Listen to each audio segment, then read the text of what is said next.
Assalamualaikum warahmatullahi wabarakatuh. Halo teman-teman, selamat datang di presentasi kelompok kami. Semoga teman-teman dan Bapak Ibu dosen dalam keadaan sehat dan semangat. Perkenalkan, kami dari kelompok 12 yang terdiri dari saya, Halimah Salsabila dengan NIM 2025-11-2032. Dan saya, Denita Fitriani dengan NIM 2025-11-2015. Dan saya, Windy Aristawati Estringias dengan NIM 2025-11-2031. Pada kesempatan kali ini, kami akan menyampaikan materi yang berjudul Kontribusi Pemikiran Al-Ghazali dalam Penumbuhan Nilai Moral, Akhlak, dan Tasawuf di Era Modern. Video ini kami susun sebagai salah satu tugas mata kuliah Pendidikan Agama Islam yang dibimbing oleh Bapak Amin Nur Baidi, MPD.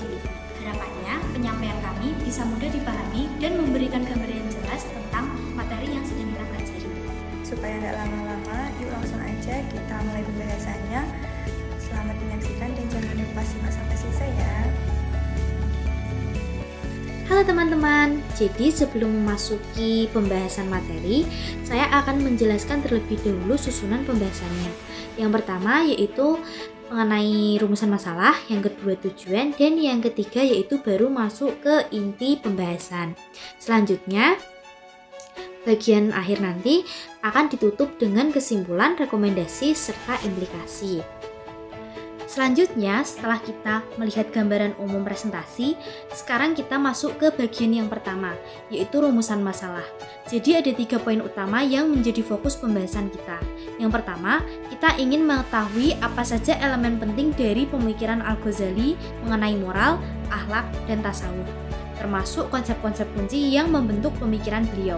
Yang kedua yaitu kita merumuskan bagaimana pemikiran Al-Ghazali bisa membantu mengatasi degradasi moral di era modern, khususnya di tengah pengaruh kapitalisme dan teknologi digital yang makin kuat.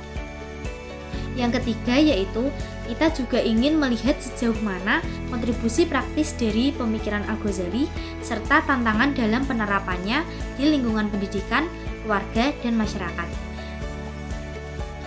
Selanjutnya kita masuk ke bagian tujuan.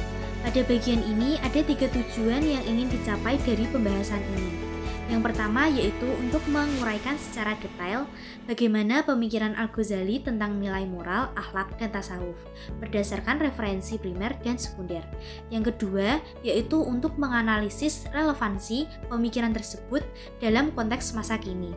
Jadi, kita menghubungkan pemikiran klasik Al-Ghazali dengan kondisi moral di era modern dan dengan contoh beberapa kasusnya.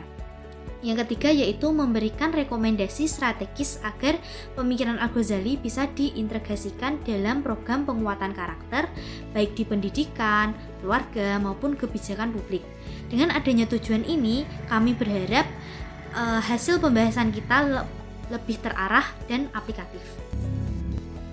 Halo semuanya, di bagian ini saya akan menjelaskan inti pemikiran Al-Ghazali tentang moral, akhlak, serta tasawuf. Al-Ghazali menekankan pentingnya penyucian jiwa atau tazkiyatun nafs serta pengendalian hawa nafsu. Beliau juga mengajarkan zuhud, yaitu tidak berlebihan terhadap dunia, dan menekankan muamalah, yaitu ketika dalam hubungan sosial dan ekonomi. Tujuan utamanya adalah menjaga keseimbangan antara kebutuhan spiritual dan material. Selain itu, dalam konteks modern, Al-Ghazali juga menekankan pentingnya pendidikan akhlak sejak dini. Di era digital, teknologi bisa dimanfaatkan untuk pendidikan karakter, misalnya lewat aplikasi dan konten yang bersifat positif dan mendidik. Beberapa konsep utama dalam pemikiran Al-Ghazali antara lain yaitu 1. Akhlak, dorongan batin untuk melakukan kebaikan. 2. Tazkiyat al-nafs, proses pembersihan hati dari hawa nafsu dan dosa. 3. Mujahadah, perjuangan melawan dorongan negatif dalam diri. 4. Ma'rifah, pengenalan mendalam kepada Allah. 5. Sa'adah, kebahagiaan sejati yang muncul dari diri, kedekatan dengan Allah. 6. Tasawuf al-aqi, tasawuf yang fokus pada pembinaan moral dan akhlak. Jadi kelompok kami mengambil salah satu dalil yang mendukung materi yang sedang dibahas, yaitu hadis At-Tirmidzi yang berbunyi, seorang mukmin yang paling sempurna imannya adalah orang yang baik akhlaknya. Jadi teman-teman, hadis ini menegaskan bahwa kesempurnaan iman seseorang sangat erat hubungannya dengan akhlak yang baik. Halo semua, jadi di sini saya akan menjelaskan sedikit mengenai kenapa pemikiran Al-Ghazali itu masih cocok banget buat zaman sekarang, apalagi di tengah pengaruh kapitalisme dan teknologi digital. Yang pertama, Al-Ghazali itu menekankan pentingnya pembersihan jiwa dan mengontrol hawa nafsu. Jadi bukan cuma menjaga diri dari hal buruk, tapi juga biar kita nggak terlalu terikat sama dunia. Beliau juga mengajarkan sikap zuhud. Zuhud di sini maksudnya yaitu hidup sederhana dan tidak berlebihan, serta menjaga etika dalam hubungan sosial dan ekonomi. Selanjutnya, jika kita lihat dari perkembangan teknologi sekarang, Imam Al-Ghazali menekankan pentingnya pendidikan akhlak sejak dini. Nah, teknologi itu sebenarnya bisa bantu, misal lewat aplikasi edukasi atau konten-konten yang membentuk karakter. Jadi intinya, teknologi itu bisa jadi alat yang baik kalau kita pakai dengan benar, begitu juga sebaliknya. Jadi teman-teman, banyak banget ya anak-anak zaman sekarang itu yang sudah diberikan gadget oleh orang tuanya padahal umurnya itu masih sangat kecil. Nah, ada beberapa hal yang bisa terjadi, baik dari sisi kesehatan, dari sisi psikologis maupun nilai moral.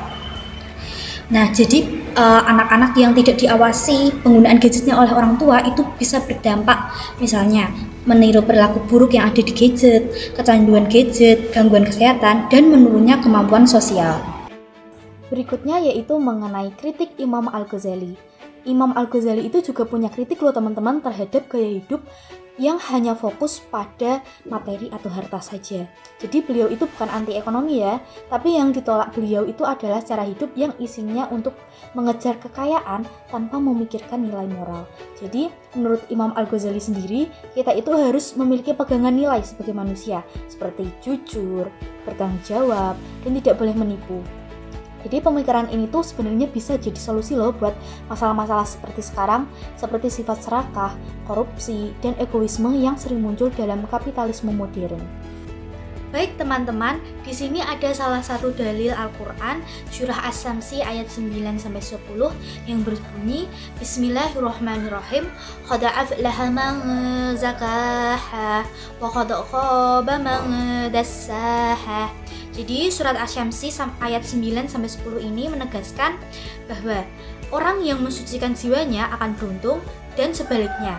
Orang yang membiarkan jiwanya kotor itu justru akan merugi. Nah, di era kapitalisme ini, keberhasilan orang itu seringkali diukur dari harta, jabatan, dan pencapaian duniawi. Manusia itu jadi mudah terjebak pada gaya hidup konsumtif, persaingan yang tidak sehat, dan tekanan untuk selalu tampil lebih dari orang lain. Nah, inilah yang sebenarnya sudah diingatkan oleh Imam Al-Ghazali ratusan tahun yang lalu. Beliau mengatakan bahwa ketika hawa nafsu dibiarkan memimpin hidup kita, hati akan menjadi gelap dan manusia akan kehilangan arah. Jadi pemikiran Imam Al-Ghazali bukan hanya sejarah atau teori lama. Justru di zaman sekarang, konsep tazkiyatun nafs sangat penting untuk membantu kita tetap bijak dalam mengelola keinginan, mengatur prioritas, dan tidak hanyut dalam gaya hidup modern yang berlebihan. Selanjutnya saya akan menjelaskan tentang subbab ketiga, yaitu kontribusi praktis serta tantangan implementasi pemikiran Al-Ghazali dalam upaya penguatan nilai-nilai akhlak pada 3 lingkungan utama, yaitu keluarga, masyarakat, dan pendidikan. 1. Kontribusi dalam masyarakat. Pemikiran Al-Ghazali sangat relevan dalam membentuk masyarakat yang beradab dan bermoral. Ada beberapa poin penting kontribusi pemikiran Al-Ghazali di masyarakat, yaitu 1. Masyarakat sebagai wadah tazkiyatun nafs atau masyarakat sebagai tempat penyucian diri melalui interaksi sosial. Kedua, mendorong terbentuknya akhlak sosial seperti tabligh, fatonah, dan amanah. Dan yang ketiga, membangun masyarakat yang adil dan beretika sesuai tujuan ummah dalam Islam. Jadi, masyarakat bukan hanya tempat tinggal, tetapi tempat membangun karakter dan memperkuat nilai moral. Kontribusi dalam keluarga. Menurut Al-Ghazali, keluarga adalah fondasi utama pembentukan akhlak. Beberapa kontribusinya yaitu 1. Keluarga sebagai basis pembentukan karakter anak. Dalam keluarga, peran orang tua atau orang yang lebih dewasa sangat penting dalam penanaman dan pencontohan karakter terhadap anak. Anak akan mengikuti bagaimana perilaku orang tua di keluarga. 2. Peran orang tua sebagai kawamun atau pemimpin yang membimbing secara spiritual. Orang tua dapat menerapkan kitab adab al-nikah dari Ilhiyah untuk membangun harmoni rumah tangga, seperti latihan sabar dalam konflik dan amanah dalam pengasuhan anak. 3. Praktik yang bisa dilakukan di keluarga yaitu melalui melakukan zikir bersama, memberikan nasihat, serta muhasabah dalam keluarga. Dengan kata lain, keluarga menjadi sekolah pertama yang menentukan kualitas moral seseorang. Dalam bidang pendidikan, Al-Ghazali menekankan pentingnya penyucian jiwa. Ada beberapa poin utama yaitu 1. Pendidikan berfungsi sebagai tazkiyat al-nafs, yakni proses pembersihan jiwa. 2. Pendidikan harus menggabungkan ilmu zahir atau rasional dengan ilmu batin atau spiritual. Al-Ghazali memandang pendidikan sebagai proses tazkiyat al-nafs atau pembersihan jiwa yang menggabungkan ilmu zahir atau pentingnya rasional seperti fiqh dan filsafat dengan ilmu batin atau tasawuf untuk membersihkan hati dari sifat tercela seperti hasad atau iri hati dan kibir atau sombong. Guru bertugas sebagai mursyid, yaitu pembimbing akhlak, bukan sekedar pengajar. Guru harus menanamkan bagaimana ilmu harus berbarengan dengan etika, bukan hanya sekedar memberikan ilmu tanpa menanamkan akhlak dan etika yang sesuai dengan pemikiran Al-Ghazali. 4. Relevan untuk mengatasi krisis moral siswa. Di dunia pendidikan, sudah seharusnya menjadi salah satu tempat atau wadah untuk mengatasi berbagai permasalahan yang banyak terjadi di lingkungan sekolah atau siswa, misalnya bullying dan rendahnya empati moral dengan menanamkan pemikiran Al-Ghazali.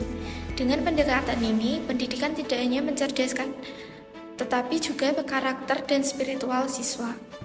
Untuk mendukung materi yang sudah saya sampaikan, terdapat dalil pendukung yaitu Quran Surat Al-Ahzab ayat 21.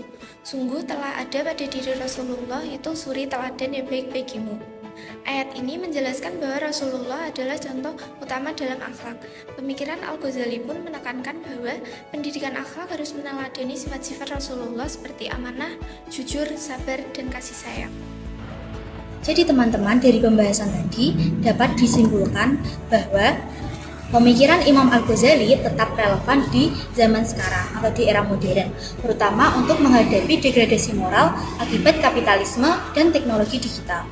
Dengan fokus pada pensucian jiwa, pendidikan akhlak, dan etika, kita dapat menyeimbangkan perkembangan teknologi dengan nilai-nilai moral yang ada. 1. Bagi lembaga pendidikan, yaitu perlu mengintegrasikan nilai moral, akhlak, dan tasawuf Al-Ghazali ke dalam kurikulum, terutama untuk membentuk karakter dan keislaman peserta didik. Yang kedua, bagi generasi muda, diharapkan mampu meneladani ajaran Al-Ghazali dengan menumbuhkan kesadaran spiritual, mengendalikan hawa nafsu, dan beramal dengan niat ikhlas. Yang ketiga, bagi masyarakat dan pemerintah, perlu berperan aktif menanamkan nilai moral dan spiritual berbasis ajaran Al-Ghazali melalui kegiatan sosial, dakwah, dan pemanfaatan media digital. Yang keempat, bagi peneliti dan akademisi, yaitu perlu penelitian lanjutan terkait relevansi pemikiran Al-Ghazali dalam kehidupan modern, termasuk di bidang pendidikan, psikologi, dan teknologi digital. Nah, pada bagian ini, pemikiran Al-Ghazali memiliki peran penting dalam menghadapi krisis moral dan spiritual masyarakat modern. Inti ajarannya menekankan penyucian jiwa, mengendalikan hawa nafsu, dan serta keseimbangan antara akal, hati, dan akhlak. Dalam pendidikan, nilai-nilai Al-Ghazali dapat membentuk peserta didik tidak hanya cerdas secara intelektual, tapi juga kuat secara spiritual dan berkarakter baik. Secara sosial, ajarannya mendorong terciptanya masyarakat yang jujur, bertanggung jawab, dan harmonis. Secara keseluruhan, pemikiran Al-Ghazali tetap relevan untuk membangun pribadi dan masyarakat yang berkeadaban serta berpegang pada nilai-nilai moral dan spiritual Islam. Terima kasih kepada teman-teman dan Bapak Ibu dosen yang sudah menyimak presentasi dari kelompok kami. Kami berharap penjelasan yang kami sampaikan bisa bermanfaat dan menambah wawasan kita bersama. Jika masih ada yang kurang jelas, kami sangat terbuka untuk menerima pertanyaan dan masukan dari teman-teman sekalian. Sekian presentasi dari kelompok kami. Terima kasih. Wassalamualaikum warahmatullahi wabarakatuh.